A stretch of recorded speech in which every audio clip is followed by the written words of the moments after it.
It's easy to build credit with a Chime Secured Credit Builder Visa Credit Card. Use it everywhere Visa credit cards are accepted. To apply, just open a Chime checking account with a qualifying direct deposit. There's no annual fee or credit check required. Get started at chime.com/build. The Chime Credit Builder Visa Credit Card is issued by Stride Bank N.A., member FDIC. Chime checking account and a $200 qualifying direct deposit required to apply. Out-of-network ATM withdrawal fees may apply. Call 1-844-244-6363 for details. On-time payment history may have a positive impact on your credit score. Late payment may negatively impact your credit score. Results may vary.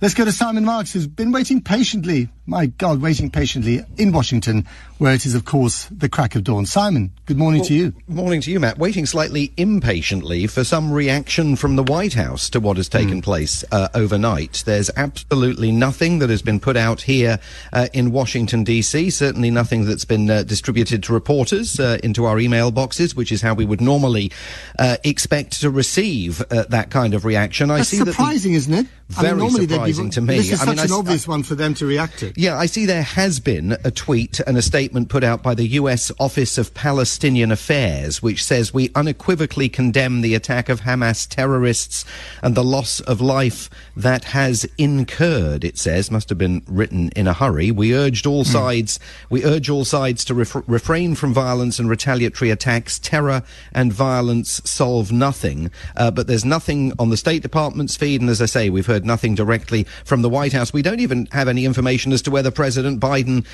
was kept informed overnight here of events as they unfolded in Israel. I mean, my assumption would be that he was. And I think it's fair to say, Matt, as much as I'm sure as you've been discussing Israeli intelligence failures with regard to this. What about American? What about American intelligence here? Because this feels very much almost like in terms of the timing of it and the scale of it and the surprise nature of it, almost a cross between the Yom Kippur War and the way it began 50 years and one day ago, and even 9/11 in terms of what it's done to the conscience of Israelis.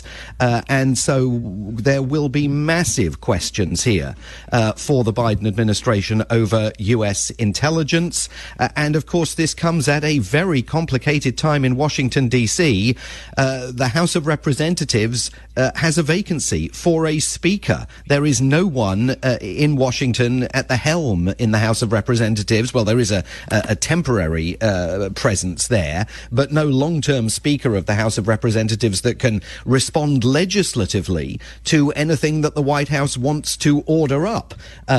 So this is going to be very, very complicated and a real test of governance here in Washington, D.C., and a massive, fresh and unforeseen foreign policy test for Joe Biden, who, of course, has a complicated relationship with Benjamin Netanyahu.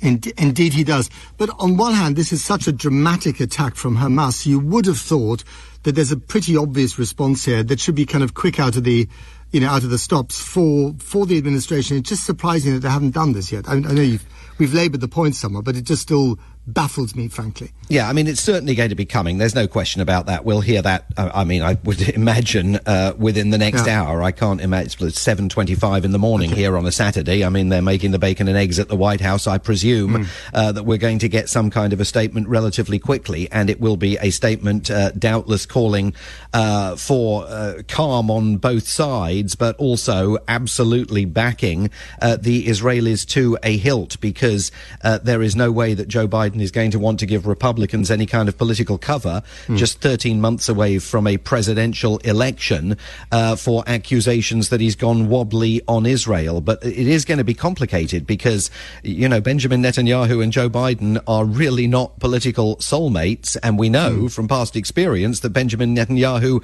and Donald Trump absolutely are political soulmates. So how all this plays out, not just in Israel, but here in Washington, I think is going to be of tremendous interest, but also of magnitude in America's own presidential election stakes. Sure. And of course, we know that there are plenty of Jewish American voters in swing states like Florida that could have a decisive impact on the elections. Okay, let's move on to other events inside America. So you've got, we know that, the wall is one of the signature policies of your man, Donald Trump, who's no longer president and who wants to become president again. But this week we discovered that Joe Biden, has become Bob the Wall Builder as well.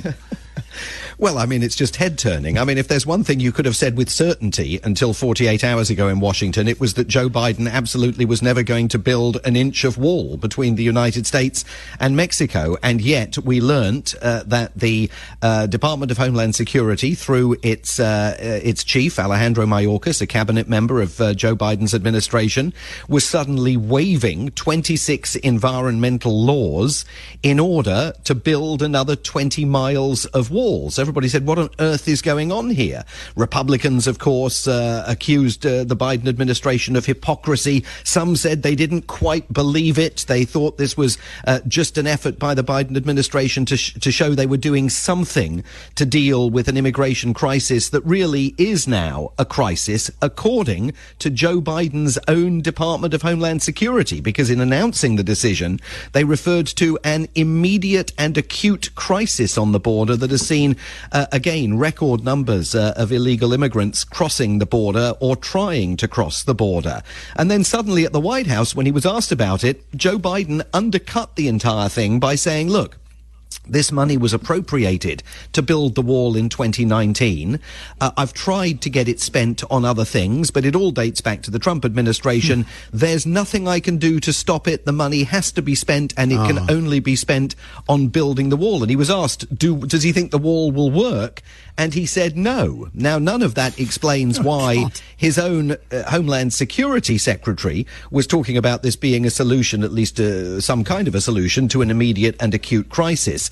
And the key thing here, Matt, is that you've got Democrats in various parts of the country now being directly touched by this border crisis. The mayor of New York, Eric Adams, on a fact-finding mission to Mexico right now. The governor of Illinois, J.B. Pritzker, urging the Biden administration to help his state deal with a flood of illegal immigrants. And Democrats say, there you go, you see, now it's touching Democrat-controlled parts of the country. Suddenly they're getting a bit of religion on the immigration issue. Republicans feel very strong on this issue as they head into that election of next year.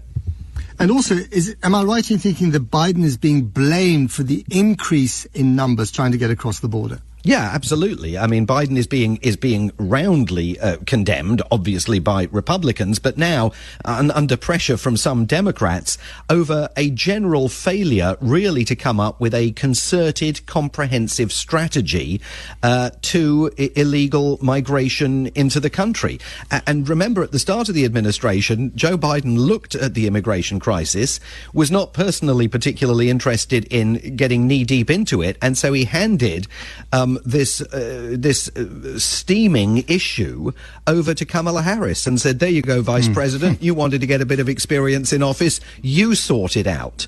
And so this impacts her as well, because she is often accused of never having delivered a particularly clear clarion message to people south of the border saying, do not try to come here. Just one other observation. I mean, last week, of course, we had Suella Braverman in Washington launching her call for treaties and laws regarding asylum applications to be torn up. And from the perspective of the Biden administration, and even from the perspective of some Republicans at the time, she was completely off the reservation. Very few Republicans embracing even the ideas that she presented here. Well, you know, fast forward 10 days, and Joe Biden's now, whether he wants to or not, building the wall.